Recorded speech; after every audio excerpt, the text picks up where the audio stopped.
Bien, entonces fíjense, teóricamente, como decía en la clase anterior, las penicilinas G deberían ser eficaces frente a grupos gram positivos aerobios, gram negativos aerobios, anaerobios de varias especies, aunque no contra los virus difíciles, tampoco contra bacterioides ni estreptococcus actinomycetus o bacterias, pero sí tienen un espectro bastante amplio, por eso es que se constituyen como fármacos de primera elección en tratamientos de sífilis, actinomicosis, endocardititis, meningitis meningocócicas, tétanos y demás.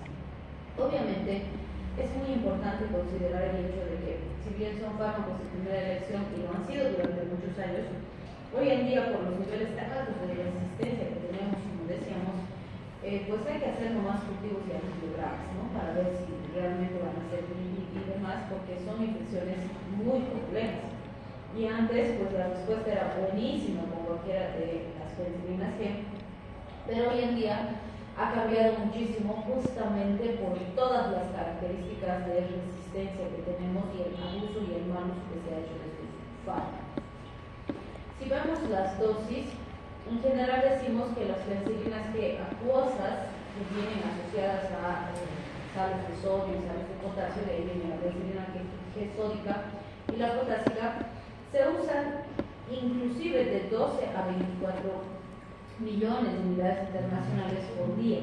Obviamente eso fraccionado y dividido en varias administraciones diarias. Las procánicas, que son de acción retardada, se pueden utilizar alrededor de 600.000 unidades internacionales por dosis cada 12 horas. Y las de acción lenta, como la benzatínica, se pueden usar de 1.2 millones, es decir, 1.200.000 unidades a 2.400.000 unidades. Y se pueden dar incluso esquemas de cada una dosis por semana, por 3 o 4 semanas, en algunas aplicaciones, como en la prevención de faringitis estreptocócicas en pacientes que ya tienen fiebre reumática o en enfermedades como sífilis, gonorrea y demás. Obviamente sabemos que las neurosífilis o las afectaciones neurológicas de la sífilis no las podemos revertir, por eso es ideal hacer un diagnóstico temprano y oportuno. Entonces, ¿qué decimos? Lo habitual cuando usamos penicilinas G es que usamos las fórmulas combinadas. Y las fórmulas combinadas, ¿cómo vienen? Vienen en general 600.000 unidades de sódica o potásica, 600.000 unidades de procáinica y 1.200.000 unidades de benzatínica, ¿sí? En total, si quieren, son los 2.400.000 unidades, que es la dosis habitual en el adulto. El famoso Triapel, Terbosil y demás tienen esta concentración, 2.400.000 unidades. Clásicamente se ha usado como la dosis pediátrica la mitad de esta dosis, vale decir 1.200.000 unidades. ¿Y de dónde viene esto? De ahí sale el famoso 633, que van a ver, dice, ¿no? Triapel 633, Terbosil 633. Y decían, así a los niños denle 633, porque es la mitad de esto.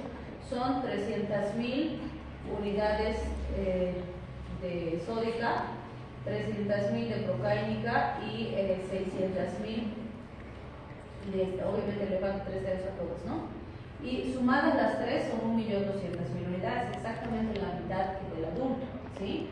Pero les digo, no justifica, no es correcto darle al pediátrico la mitad del adulto, porque si pesa mi pacientito 15 kilos, no está bien, pues no va a recibir lo mismo que mi pacientito que pesa 40 kilos, ¿sí? Y hemos dicho el pediátrico es desde 0 años hasta 14, entonces no está bien. ¿Qué hacemos? Para el paciente pediátrico, si vamos a usar penicilina, tenemos que calcular por kilogramo de peso. Y la dosis kilogramo de peso es de 50.000 a 100.000 unidades internacionales por kilogramo día, ¿sí? Entonces, por ejemplo, para este mi pacientito que pesa 15 kilos y que le voy a dar 50.000 unidades por kilo, y la presentación, este 633 viene así, el vial para reconstituir, que tiene su agüita destilada de 5 ml o de 10 ml para diluir, ¿sí? Y ahí voy a preparar. Entonces, si pesa 15 kilos y le voy a dar 50.000 por kilo y voy a usar la presentación de 1.200.000 unidades en 5 ml, ¿Qué dosis debería recibir ese paciente? Calculen.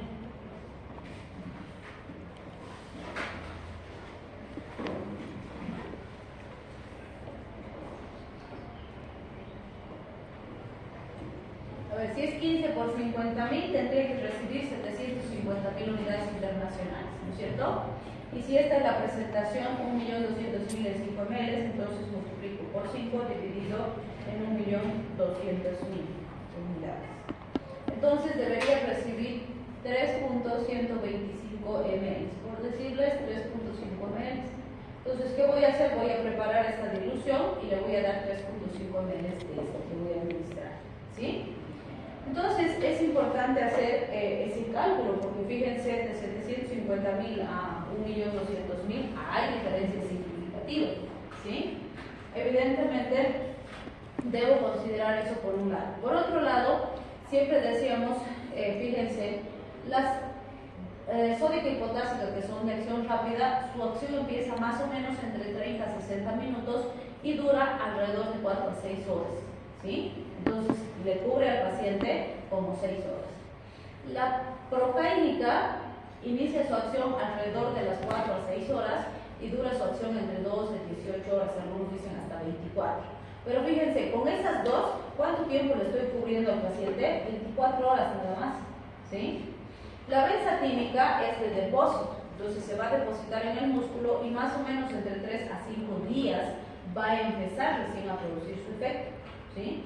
Entonces, está mal si yo quiero darle penicilinas que al paciente pincharle una vez y no pincharle más, porque esa una pinchada le produce un efecto potente el primer día, ¿sí? con estas dos, y luego tiene una ventana de más o menos 2 días y recién el tercer día esta va a empezar a actuar y va a subir el pico otra vez.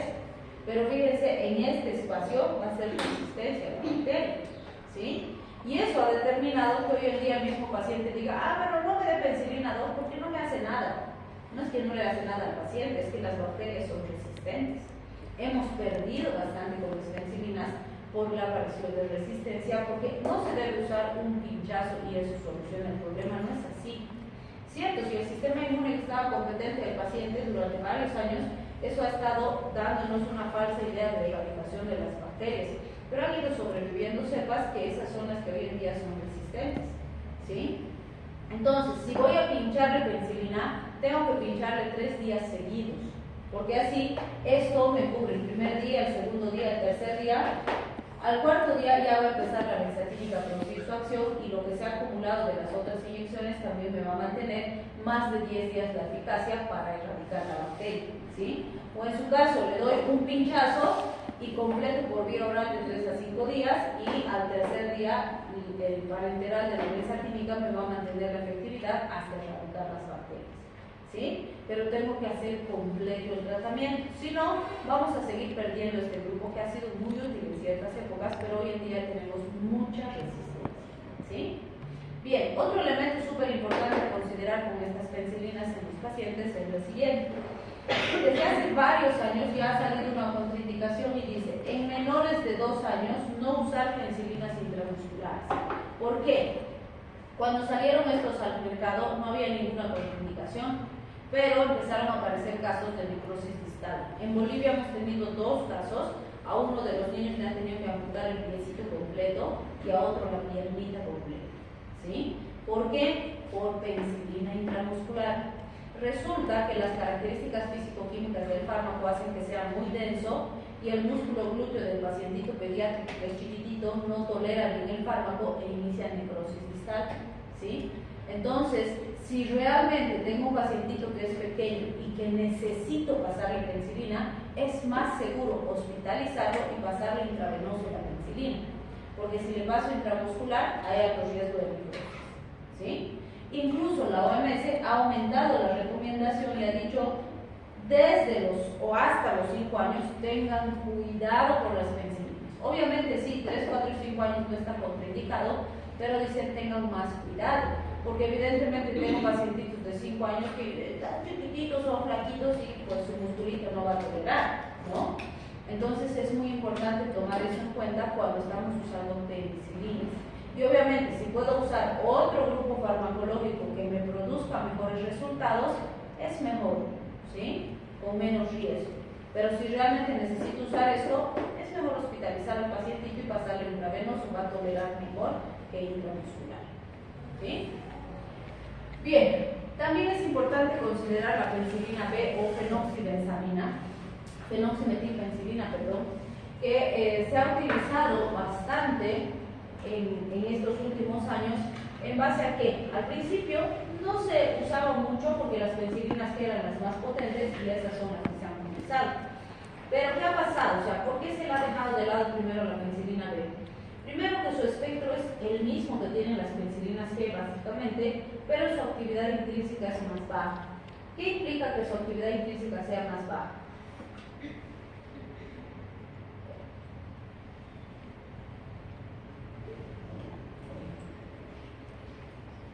¿Cuáles serían las implicaciones?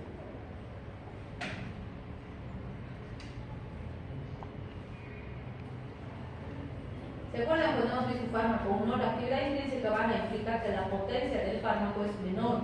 Teníamos, ¿no? Agonista total, agonista parcial. La única diferencia, la actividad intrínseca. Entonces, aunque cubra las mismas bacterias, su potencia es menor. Y eso ha hecho que se la vaya dejando de lado porque las G eran súper potentes. Pero ante la aparición de resistencia a las G y su fracaso terapéutico, pues se le está volviendo a utilizar, ¿sí? Es cierto, que tenemos que considerar que obviamente en cuadros de alta complejidad no es la mejor alternativa. Por eso en general se usa en faringitis, infecciones orales o de tejidos blandos que no tienen tanta relevancia, que no son tan complicados y que no nos traen muchas consecuencias, ¿sí? También es importante considerar el hecho de que las dosis, o bueno, esta va a ser la única penicilina que sí podemos utilizar por vía oral. Las dosis son de 250 a 500 miligramos cada 6 horas y para el paciente pediátrico de 25 a 50 miligramos por kilogramo día, dividido en 3 a 4 administraciones por día. Sí es cierto que 250 miligramos de penicilina B equivalen a 400.000 unidades de las penicilinas G. No es relevante esto porque no vamos a hacer la conversión, vamos a usar en miligramos la penicilina B porque viene en miligramos, ¿sí? Bien, tenemos también las antiestafilocócicas, que estas se han generado en teoría para mejorar las penicilinas G, pero en realidad su espectro está más limitado a los estafilococos, principalmente actúan en estafilococos. Entonces tenemos la meticilina, que es a la primera que hemos dicho que se ha descrito resistencia, por eso el término meticilino resistente, que hace referencia a cepas que son muy resistentes y normalmente la característica de ser meticilino resistente determina que esa cepa sea resistente a casi todo lo que respecta a lactámicos en general, ¿sí? Entonces es muy importante considerar eso. Tenemos nafcilina, oxacilina, dicloxacilina y obviamente al ser saprófito, Staphylococcus aureus de piel, cualquier infección de piel, lo primero que vamos a sospechar es estafi, ¿no? Entonces ese granito que se ha manipulado el paciente y se ha sobreinfectado, o esas lesioncitas del piecito que se han asociado a que el zapatito le apretaba, o esa picadura de un insecto que el paciente se ha rascado y se ha sobreinfectado, van a ser las que determinen este tipo de respuestas, ¿sí? Entonces voy a pensar en estafi. Sí es importante considerar que si tenemos meticilino resistente, de hecho no sirve, y se ha visto que hasta el 20% de Staphylococcus aureus tiene resistencia y alrededor del 60% de Staphylococcus aureus ser negativos. Obviamente siempre les digo, estos porcentajes son de los países que sí tienen sistemas de vigilancia y saben cuantitativamente los niveles de resistencia de sus cepas. En nuestro medio lo que sí podemos decir es que seguro que es mucho más que esto, pero no tenemos el número cuantitativo, ¿sí? Así que es muy importante ver esos niveles de sensibilidad o resistencia. Bien. También es importante considerar que obviamente este grupo tiene menos eficacia frente a anaerobios que las penicilinas G y no es eficaz frente a gonococos ni bacilos gram negativos. Entonces su espectro básicamente es más reducido. Las lesiones en las grietas del pezón de las mamás que dan de lactar también suelen ser asociadas a estáfilo. Entonces en general lesiones de piel decimos dicloxacilina es una de las mejores alternativas. Vamos a ver las dosis de ofloxa y de oxacilina, por vía oral usamos 250 miligramos a 1 gramo cada 4, intravenoso de 1 a 2 gramos cada 6 por cada 4, 500 miligramos a 1 gramo cada 6 por vía intramuscular, y en las niñas de 50 a 100 miligramos por kilogramo día. Siempre les digo, si se acuerdan, 500 miligramos saben todas las vías, porque es un poquito más, un poquito menos, pero 500 es una media adecuada. Dicloxa se usa de 125 miligramos a 500 miligramos cada 6 horas. Mentira que nosotros vamos a usar 125 en algo. No, ni siquiera hay esa presentación. ¿Sí? Usamos 500, en algún caso 250, pero en adulto difícil. ¿Sí? Entonces 500 es la dosis habitual. Y en los niños de 25 a 50 miligramos kilogramo día cada 6 horas. Bien, si hablamos de las penicilinas de espectro ampliado, fíjense, tenemos Ampli, vacampicilina y amoxicilina. Este grupo era literalmente un avión, o sea, podía ser útil frente a cualquier tipo de infección, debía servir para infecciones genitourinarias, para infecciones gastrointestinales, respiratorias, de tejido celular subcutáneo, pero actualmente pues se ha reducido bastante su eficacia por la resistencia. Entonces, fíjense, tendría más espectro frente a bacilos gram negativos, incluso los entéricos que son de difícil manejo, las E. coli, Femirabilis, Salmonella, Shigella, Haemophilus. Sin embargo, en los libros, en los países que tienen sistemas de vigilancia, se ha visto que ya hay hasta 60% de resistencia en las cepas de E. coli. En nuestro medio seguro que es más del 80%, pero no sabemos exactamente cuánto. ¿Sí? En los que son del sistema gastrointestinal, como Shigella, Salmonella y demás, se habla de más del 30% de resistencia. Pero otra vez les digo, en nuestro medio seguro que es más que eso. ¿Sí?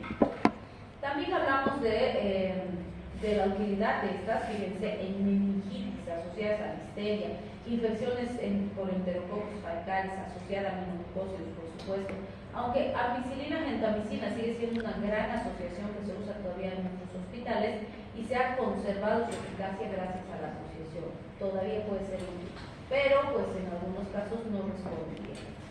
Tienen actividad antianaerobia, aunque es inferior a la de las penicilinas G.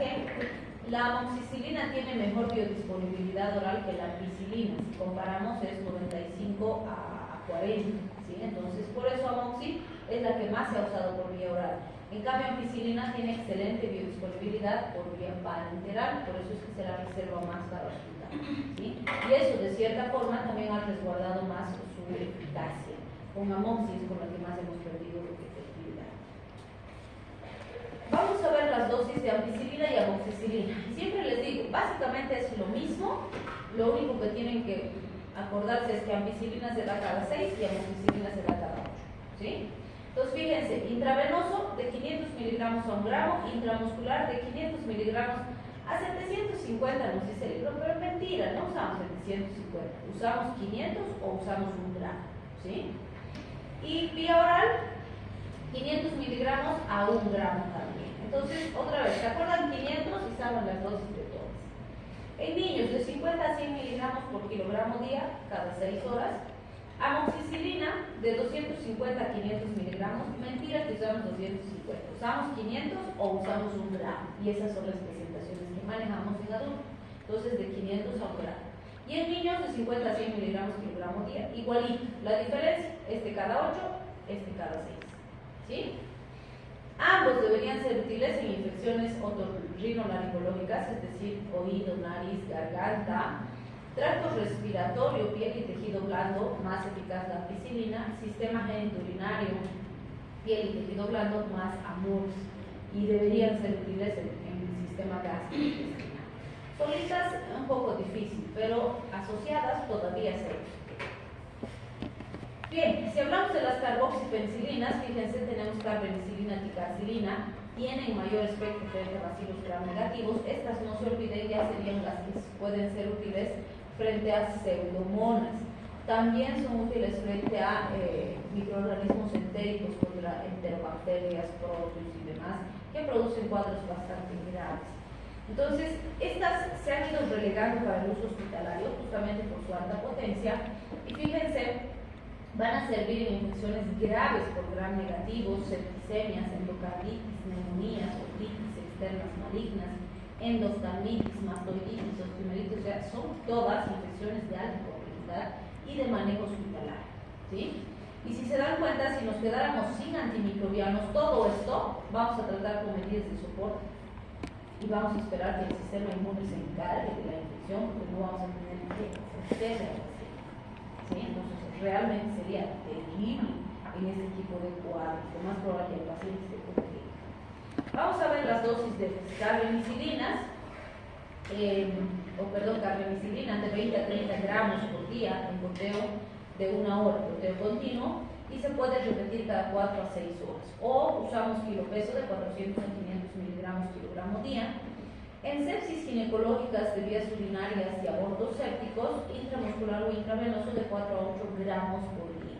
Algo súper importante en esto es que sí siguen llegando abortos sépticos severos en nuestro medio, ¿no? Pacientitas que se han tomado no sé qué hierbas, que se han introducido por vía vaginal no sé qué cosas, no sé qué hierbas, no sé qué fármacos, o que se han introducido fierros, esos palillos que usan para tejer, ganchos de ropa y demás para inducirse un aborto, y acaban generándose lesiones, abrasiones, sobreinfecciones, nos llegan terribles, ¿no? Y si no se hace antibiótico terapia más curetaje, limpieza quirúrgica, lo más probable es que se muera esa mamá.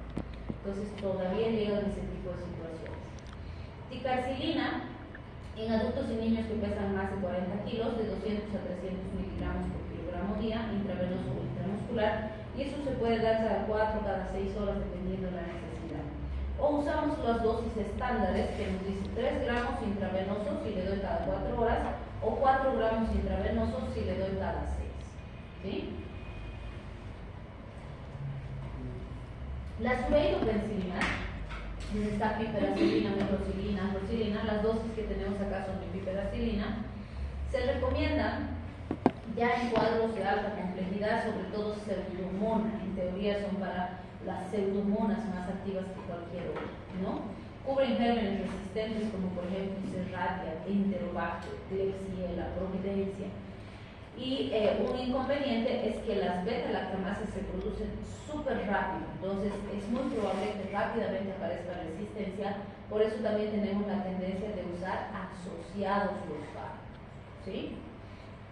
En niños, fíjense, se da de 200 a 300 miligramos kilogramos día cada 6 a 8 horas, y en adultos de 1 hasta 4 gramos, dependiendo si es intravenoso o intramuscular, y en general se da cada 4 cada 6 horas.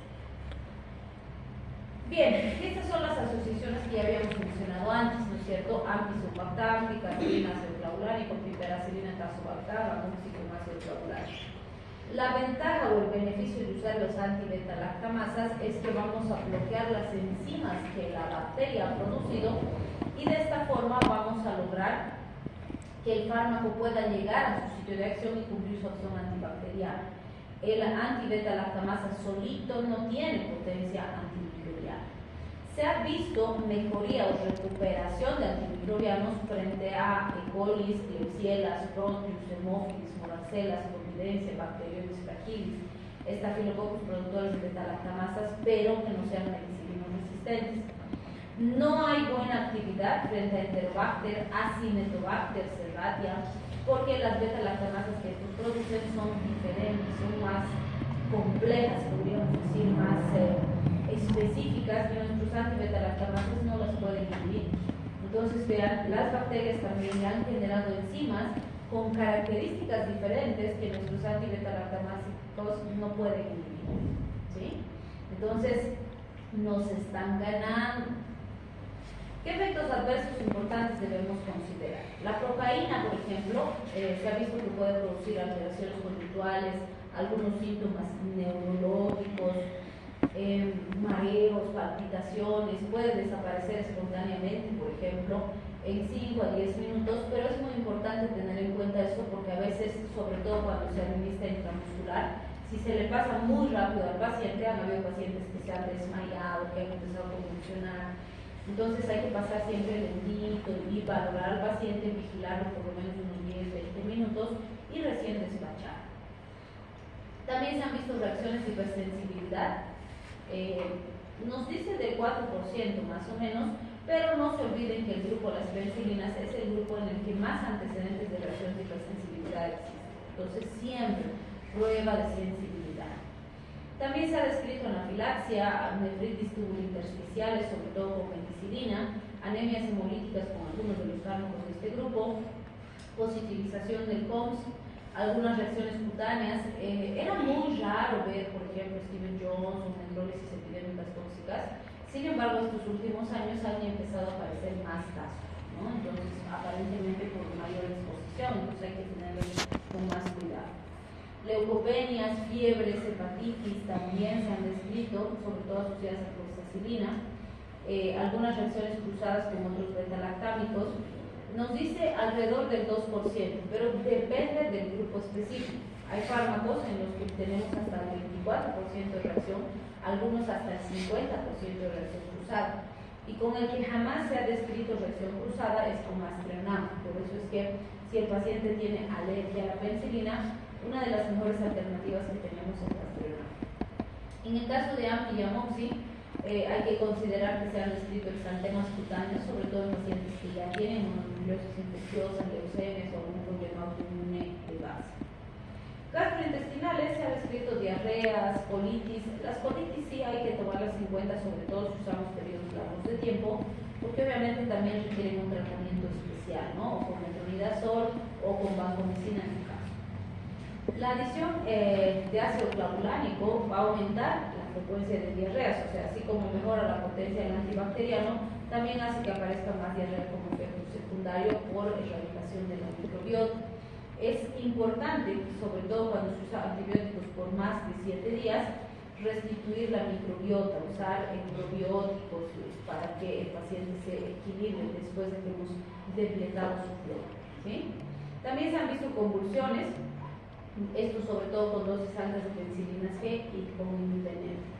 La insuficiencia cardíaca con las carboxipenicilinas se ha descrito más.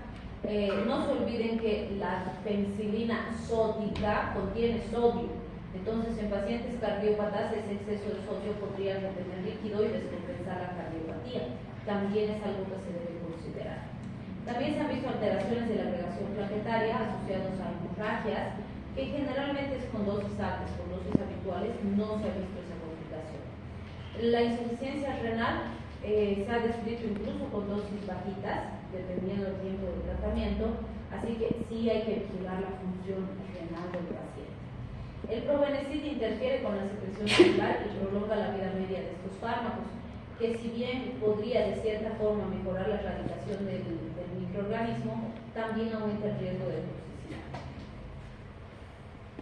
Bien, aquí vamos a hablar de las cefalosporinas. Y sabemos, bueno, hemos visto que hay 6 generaciones de cefalosporinas, lo que varía es principalmente su espectro de acción, ¿no? Entonces, lo que siempre recordamos es, primera generación, gram positivos, ese es su espectro y su fortaleza principal. Entonces, son altamente útiles contra cocos gram positivos como entretos, estáfilos, incluso los productores de beta-lactamasas, pero que sean sensibles a methicilina. Cubre algunos gram negativos, como E. coli, como hemos mencionado antes, algunas cepas de Klebsiella pneumoniae o Proteus mirabilis. Pero su actividad contra Haemophilus es mínima, muy escasa, básicamente no sirve frente a Haemophilus. Bien, vamos a ver las dosis de algunas de ellas. La cefalexina, por ejemplo, que es una de las más conocidas, de 250 a 500 miligramos cada 6, la usual es 500 cada 6. En niños, de 10 a 25 miligramos kilogramo dosis, cada 6 o cada 12 horas. Intravenoso, intramuscular e intravenoso tenemos la cefradina dentro de este grupo, 500 miligramos a 1 gramo, entonces fíjense otra vez, me acuerdo, 500 y ya 6, ¿no? Cada 6. En niños, igual, de 10 a 25 miligramos kilogramo dosis, cada 6 horas.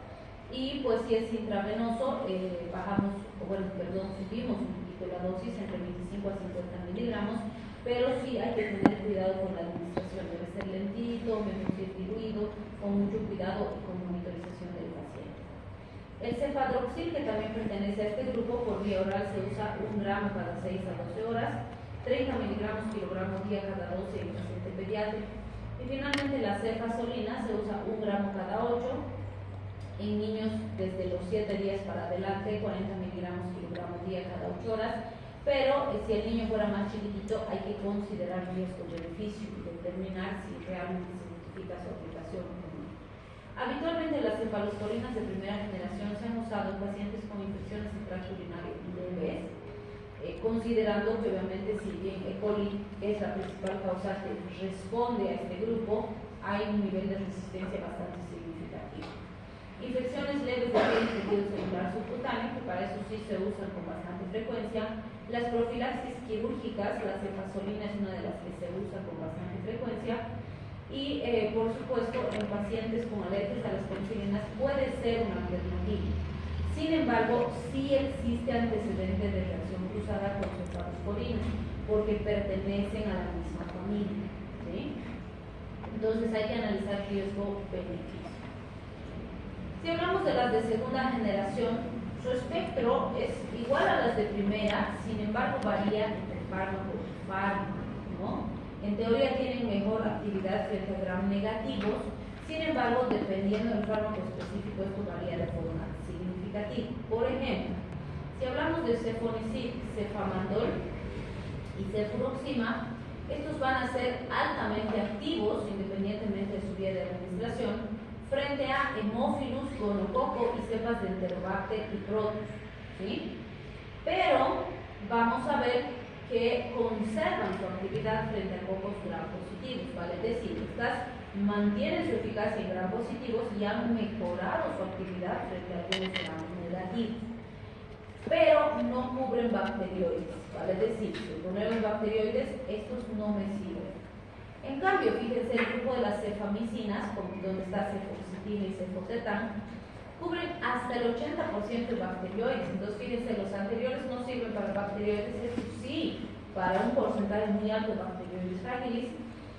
Y además hemos dicho que estas son, dentro de las de segunda generación, las únicas activas frente a anaerobios, que es un dato sumamente importante, pero no cubren hemófilos y pierden su actividad frente a gram positivos. Entonces, vean, todas son de segunda, pero el primer grupo mantiene eficacia gram positivos y mejora gram negativos, pero no cubre bacterioides.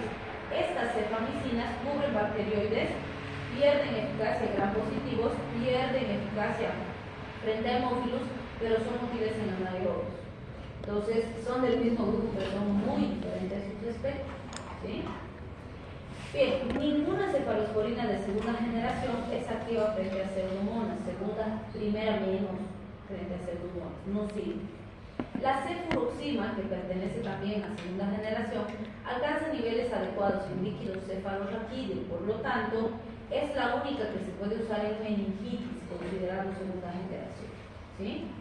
Y la cefixima, que ya dijimos que se ha diseñado segunda generación, pero tiene características de tercera generación, tiene un mayor espectro, por eso es que la consideran en la otra generación para cuadros de mayor complejidad.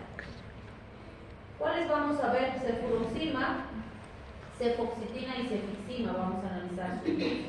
En el caso de cefuroxima, algo que es una característica de todas las cefalosporinas, incluyendo las de segunda, es que son terriblemente dolorosas cuando se le administra al paciente intramuscular. Entonces, si no tolera, será más adecuado intravenoso, pero el intravenoso es súper invasivo. Entonces, habrá que considerar que cuando le vamos a administrar intramuscular al paciente, tenemos que advertirle que puede sentir bastante dolor. Y de verdad les comento que hemos tenido pacientes súper grandotes, así musculosos y demás, que han salido llorando después de una administración de ceftriaxona, por ejemplo, ¿sí?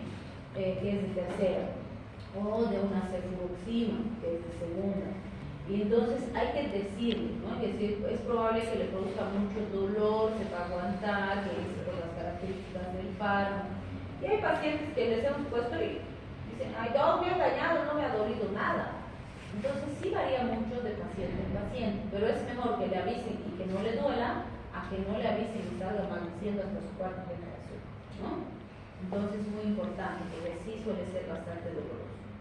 En adultos se usa de 750 miligramos hasta 1.5 gramos cada 6 a 8 horas, en niños de 25 a 100 miligramos kilogramo día. Fíjense, esta dosis pediátrica se repite en varios de este grupo, ¿no? Entonces nos ayuda a recordar que hay asociados.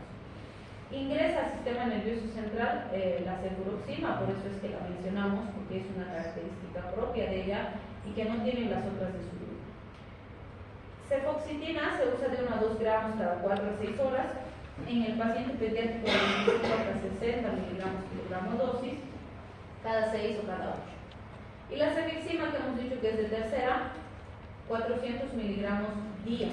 Eso también es una gran ventaja, porque se usa una sola dosis diaria y va muy bien el paciente, ¿no? Entonces, la adherencia al tratamiento es altamente eficaz, pero obviamente no se debe usar como fármaco de primera elección. Y para el paciente pediátrico es 8 miligramos por kilogramo día cada 24 horas. ¿Sí? ¿Cuándo usamos? En teoría, segunda generación es cuando tenemos cuadros más complejos. Entonces, neumonías comunitarias asociadas a Klebsiella, infecciones del tracto respiratorio bajo y alto asociadas a hemófilus, infecciones anaerobias mixtas como peritonitis asociadas a bacterioides. Obviamente aquí tengo que ser muy selectivo con el fármaco, ¿no? Hemos mencionado algunos que no sirven para bacterioides, entonces esos no sirven para esto. O hemos mencionado otros que no tienen eficacia frente a hemófilos, entonces no sirven para esas infecciones. Entonces tengo que ser selectivo. Bien, dentro de las de tercera generación, en teoría estas son de espectro mayor.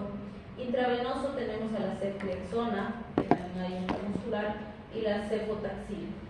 Vía oral, ceftibuteno, cefditoren de pripoxilo y la cefixima, que ya hemos dicho que se ha creado de segunda, pero tiene espectro de tercera. Entonces, tienen un espectro ampliado frente a gram negativos entéricos, que son en general resistentes. La ceftriaxona y la cefotaxima tienen mayor actividad frente a gram negativos, como hemófilos, neumococos, bacterias, mayor vida media y niveles más altos en sangre y en líquido cefalorraquídeo. Entonces, pues esto es un dato bastante importante porque vamos a tener cuadros en los que estas son mejores alternativas que otras. Para tratamiento empírico de primera elección se usan cefalosporinas de tercera generación en pacientes con meningitis bacterianas, con excepción de que fuera listeria, infecciones gonocócicas, salmonelosis, neumonías adquiridas en la comunidad con criterios de interés. O sea, son cuadros que se pueden manejar de forma eficaz con cefalosporinas de tercera, ya sean solas o generalmente asociadas a otro grupo antimicrobiano para potenciar su eficacia terapéutica. No sirven las de tercera generación frente a Bacteroides fragilis, Staphylococcus aureus meticillinos resistentes, Acinetobacter, Enterococcus y Xanthomonas.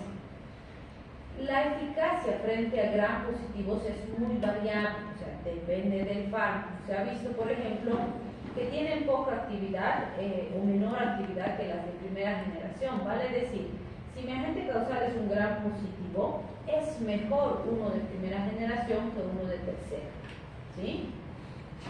Tienen alta eficacia frente a gram positivos la cefotaxima y la ceftriaxona. Entonces, en general, tercera generación no tiene mucha eficacia frente a gram positivos, pero si es cefotaxima o ceftriaxona, sí puedo tener una alta efectividad. Y la ceftazidima es la peor que puedo exigir si mi objetivo es un gram positivo, porque no tiene buena eficacia. También vamos a mencionar que la ceftazidima tendría amplio espectro y actividad antipseudomona, con alta actividad frente a pseudomonas en general. Obviamente, vuelvo a insistir, decimos que es útil frente a pseudomonas, pero lo único que nos va a decir si realmente esa pseudomona responde o no es un cultivo de un antibiograma, ¿sí? Ha dado muy buenos resultados la ceftazidima en Acinetobacter y obviamente, por ejemplo, si le estoy dando otra cefalosporina de tercera porque necesito cubrir mejor pseudomona, ceftazidima es una excelente alternativa porque es la mejor frente a pseudomona, pero es mejor cultivo y antibiograma. Bien, ¿cuáles vamos a ver? La cefotaxima, que se usa de 1 a 2 gramos cada 8 y en niños de 75 a 150 miligramos por gramo día cada 6 y cada 8. La ceftriaxona, que a esta pobre la están abusando desde la pandemia, bueno, desde antes de la pandemia, pero ha empeorado con la pandemia, es un excelente fármaco, pero si lo seguimos abusando como ahora, qué sé yo, el paciente viene con faringomigalitis leve y ya le están dando ceftriaxona para enterar. Entonces la estamos echando a perder, ¿sí? Hay que cuidarla. Por vía parenteral se usa de 1 a 2 gramos cada 2 o cada 24 horas, y en niños de 50 a 100 miligramos por día o intramuscular cada 12 horas. Si ingresa al sistema nervioso central, se excretan por vía renal, con excepción de la ceftriaxona y la ceftriaxona. Este dato es muy interesante, porque el hecho de que estos dos fármacos se excreten por vía biliar determina que puedan generar éstasis biliar. Entonces, por ejemplo, si tuviera un paciente que está con colecistitis, está con una obstrucción o un cálculo a nivel de vesícula, etc., y tengo que cubrirlo con antibiótico para una cirugía, estas son malas alternativas, porque puede hacer que la bilis circule más lento y se me complique, se ponga más histérico y empeore el cuadro de base, ¿sí? Entonces, si hay riesgo de éstasis biliar, ceftriaxona y ceftriaxona aumentan el riesgo, ¿sí? Bien, de las de cuarta generación, vamos a ver a la cefepima, que tiene un espectro mayor frente a copos gram positivos, más que los de primera. Recuerden que dijimos este es un híbrido, ¿no? Ha mejorado la efectividad frente a gram positivos que los de primera, y también tiene más acción frente a enterobacterias y pseudomonas que las de tercera generación. Entonces, realmente se ha mejorado su efectividad. Están indicadas como monoterapias inclusive en pacientes con neumonías intrahospitalarias severas, pacientes con neutropenias que han fracasado otras alternativas terapéuticas, van bien con cefalosporinas de 4. Algo muy importante es que si el laboratorio nos reporta BLE, ¿sí?, una infección con una bacteria BLE, o incluso aquí hablamos del BLEA, ¿sí?, no se debería usar porque va a fracasar. ¿Qué es esa designación que el laboratorio les da? Porque nos puede decir es, no sé, pues un gram positivo BLE o un BLEA. ¿Qué significa esto? Es una pseudomona BLE.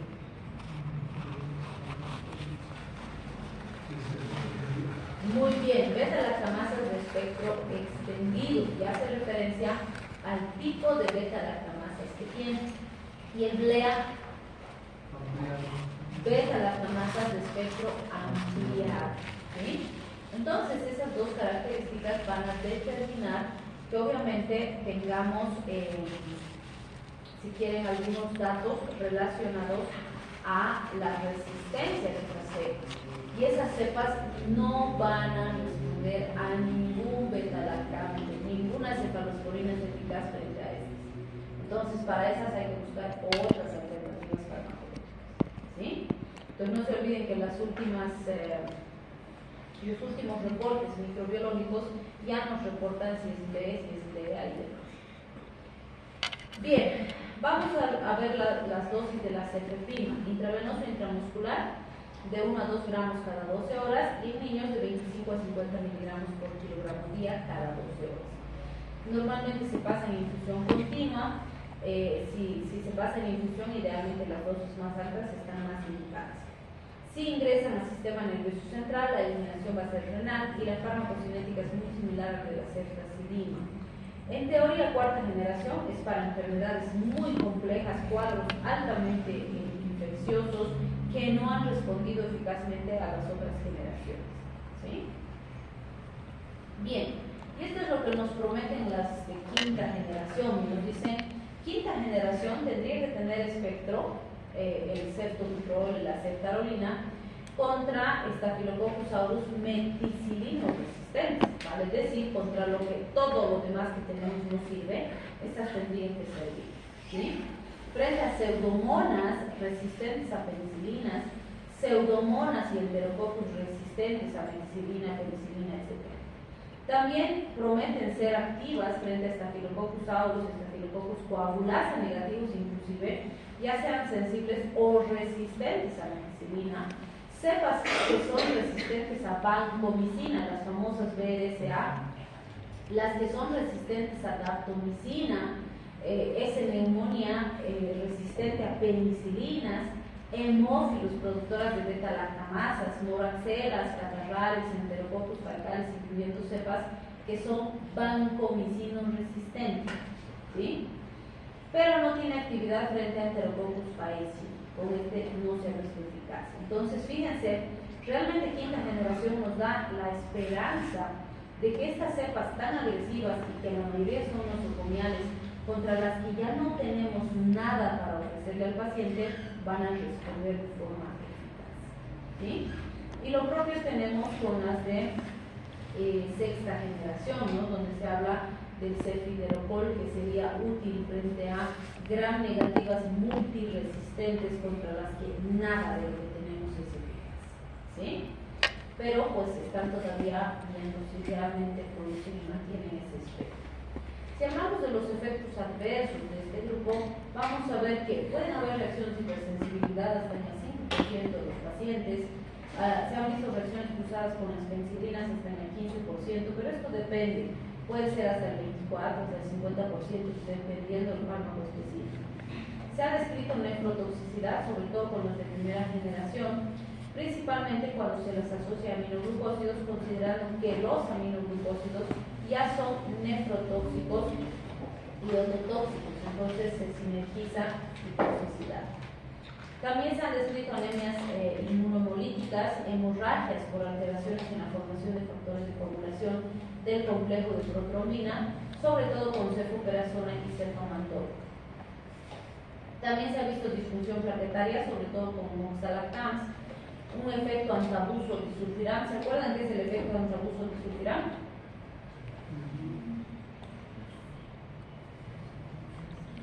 Hemos visto en alcoholes un fármaco se llamaba disulfiram, ¿no? Malestar, o sea, signos y síntomas intensos de toxicidad por alcohol. Entonces, si uso cefalosporinas y bebo alcohol, me voy a intoxicar súper rápido porque inhiben a la alcoholdeshidrogenasa, o bueno, en este caso a la aldehidrogenasa. También se ha visto el síndrome de la bilis espesa, como hemos dicho, sobre todo con ceftriaxona, por esa colestasis, esa colecistitis, esa éstasis biliar genética. ¿Sí? Bien, y no podemos dejar de mencionar dentro de otros beta-lactamidos a los monobactams, donde está el aztreonam.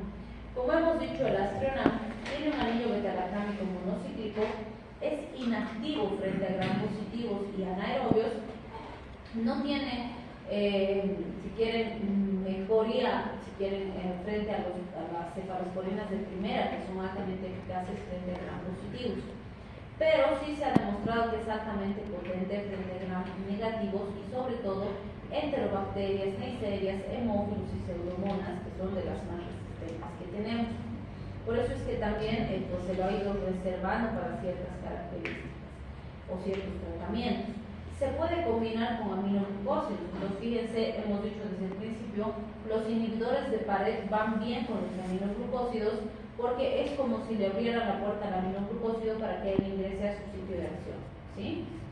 Intravenoso se usa de 1 a 2 gramos cada 8 en niños mayores de un mes, 120 miligramos kilogramo día, aunque la seguridad en niños no ha sido probada, es decir, no significa que no vamos a usar en niños, sino que no sabemos el riesgo exacto y eso implica una vigilancia muy estricta del paciente pediátrico. No quiere decir que no vamos a usar nunca, sino que vamos a vigilar estrictamente al paciente. La eliminación es principalmente renal, se ha descrito como efectos adversos exantemas cutáneos, elevación de las transaminasas. Sí se ha visto que se puede usar como una gran alternativa frente a alérgicos a penicilina. Recuerden que dijimos con aztreonam hasta el día de hoy no existe evidencia de reacción cruzada. También debemos mencionar a los carbapenemas, donde tenemos al imipenem y al meropenem, como habíamos mencionado.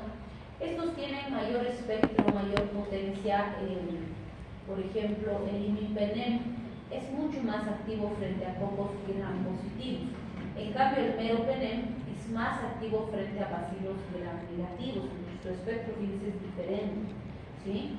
El imipenem es el que se ha visto que puede ser destruido por ciertas peptidasas a nivel renal. Entonces el imipenem hemos dicho que se asocia a la cilastatina para mantener su eficacia terapéutica. También vamos a ver que tienen alta actividad contra hemófilos, enterobacterias y pseudomonas. In vitro básicamente sirven contra todo, pero in vivo disminuye su potencia y su eficacia. No son útiles frente a infecciones producidas por Corynebacterium meningium, Xanthomonas, Stenotropomonas maltófilas, S.aureus resistentes a penicilina y Enterococcus resistentes a vancomicina. Contra esas cepas no hacen nada. Entonces, fíjense, aquí está imipenem con cilastatina, que hemos dicho que va a ser inhibidora de las hiperpidasas renales, disminuyendo la destrucción renal del imipenem y aumentando sus niveles en el paciente por más tiempo. Meropenem no necesita cilastatina porque no es sensible a la destrucción por las peptidasas, se mantiene viable y no necesita esta protección para actuar correctamente. Las dosis del imipenem son de 250 miligramos a 1 gramo. En general se usa de 500 miligramos a 1 gramo cada 6 horas por infusión y en niños de 15 a 25 miligramos por kilogramo dosis cada 6 a 8 horas. Tampoco se ha demostrado la seguridad en niños, hay que analizar riesgo-beneficio para ver si se usa o no se usa. Meropenem se usa de 500 miligramos a 1 gramo cada 8 horas en niños de 3 meses hasta los 12 años, de 10 a 20 miligramos por kilogramo dosis cada 8 horas. En edades menores a estas no se considera su seguridad, o sea, realmente es muy peligroso, no se recomienda su utilización, a no ser que sea realmente necesario. La excreción renal, hay que tener cuidado con las insuficiencias renales porque esta es la vía principal para eliminar el fármaco. Si el paciente tuviera enfermedad renal, hay que ver de corregir las dosis. Si llega al sistema nervioso central y pues dosis más altas van a ser mejores en meningitis porque van a permitir un mejor paso del fármaco hasta este compartimiento. Bien, ¿cuándo usamos meropenem? En infecciones intraabdominales como pancreatitis, que además suelen ser polimicrobianas, tratamiento empírico de infecciones nosocomiales graves en microorganismos multiresistentes, ya sea solo o asociado a otros fármacos. Ertapenem, que no lo hemos mencionado antes, tiene bajo espectro, pero no es útil en infecciones intrahospitalarias, justamente por su espectro tan bajito. Se ha usado como monodosis en infecciones adquiridas en la comunidad como neumonías o infecciones intraabdominales. Sin embargo, hay que analizar nuevamente riesgo-beneficio. Como efectos adversos importantes, se ha visto como el imipenem convulsiones, aunque son en menos del 3%, pero sí están presentes. También se ha descrito náuseas, vómitos, diarrea, exantemas o reacciones locales en algunos de ellos. Y bueno, no podemos dejar de mencionar a la vancomicina cuando hablamos de inhibidores de síntesis de pared y además la teicoplamina, que son glucopéptidos. Vamos a ver que estas son bactericidas lentas. ¿Por qué son lentas? Porque literalmente se tiene que agotar el stock que tiene la bacteria de sus precursores de pared. Es como les decía, ¿no? Si la bacteria utiliza ladrillitos para hacer su pared, entonces cuando se acaben sus ladrillitos, recién va a haber el impacto de la vancomicina, porque la vancomicina no hace nada con los ladrillitos que ya tienen formados, sino que evita que se sinteticen nuevos. Por lo tanto, primero se tiene que acabar lo que ya tiene para que recién empiece a sentir el impacto del fármaco. ¿Sí? Bien, Listeria monocitógenes suele ser susceptible, Actinomyces, Clostridium también, aunque es relativo por objetivo del bibliograma. Neumococos se ha visto que son resistentes, Corynebacterium meningium, en infecciones graves. Puede ser muy útil en infecciones graves en pacientes alérgicos a las penicilinas, porque tampoco tiene o comparte características estructurales con los beta-lactámicos. Entonces puede ser una buena alternativa. La absorción intestinal es escasa, la distribución es amplia, con bajo ingreso al sistema nervioso central, y la excreción principalmente va a ser hasta el 90% por filtración glomerular. Por lo tanto, con banco hay que vigilar la función renal del paciente. Lo que hace la vancomicina es unirse al deal del ácido acetilmurámico, evitando la transpeptidación, e interfiere en la adición de nuevas subunidades de la pared. Entonces, de esa forma logra que la bacteria se vaya moviendo. Ha sido de gran utilidad en pacientes con sepsis, endocarditis y meningitis. Y por vía intravenosa se usa 1 gramo cada 12 horas y en niños mayores a 1 mes 40 miligramos kilogramo día cada 6 horas. En menores de esta edad pues no se ha probado la utilidad y tampoco se ha medido el riesgo. Como reacciones adversas pueden producir flebitis, fiebre, es ototóxica, nefrotóxica, entonces con los aminoglucósidos se potencian estos elementos de toxicidad porque ellos también la tienen. Se ha visto liberación de histamina y esto es bien interesante porque como se libera histamina de forma masiva, el paciente aparece con todo su cuello, su hombro y su brazo rojos, ¿sí? Así, pero rojos, como si le hubiera dado una reacción alérgica porque hay una hipersensibilidad. Entonces a eso se ha denominado el síndrome del hombre rojo o también el síndrome del hombro rojo, cualquiera de ambos es correcto, ¿sí? Bien, hasta ahí habríamos terminado los inhibidores de síntesis de pared y vamos a iniciar con los inhibidores de síntesis proteica. ¿Quieren descansar un ratito? Sí. ¿No?